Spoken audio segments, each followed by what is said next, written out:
তো রান্নাবান্না শুরু করে দিয়েছি। এদিকে চিংড়ি মাছ ভেজে নিয়েছি, ভাজা হয়ে গেছে, গ্যাসটা অফ করে দিয়েছি। আর এদিকে হচ্ছে গাটি কচুর তরকারি হচ্ছে, তরকারিটা প্রায় ফুটছে।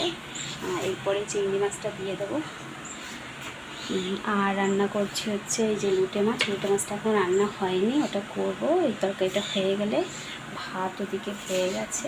আর এটা হচ্ছে লোটে মাছের মশলা, এখানে মিক্সটা আদা রসুন বাটা আছে, আর এখানে হচ্ছে লঙ্কা আছে।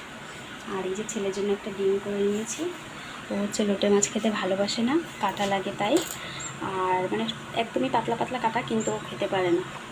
আর গাটি কচু তরকারিটা ভালোবাসে না, কিন্তু চিংড়ি মাছটা খেয়ে নেবে। তো আমাকে বললো মাছ আছে ফ্রিজে দাও, আমি বললাম আমার জন্য একটা আলাদা অন্য মাছ করে দিও। বললো না, আমি ডিমই খাবো। তো ব্যাস, এই যে তরকারিটা ফুটছে, এবারে চিংড়ি মাছটা দিয়ে দিই। এই চিংড়ি মাছটা দিয়ে এই কড়াইতেই আমি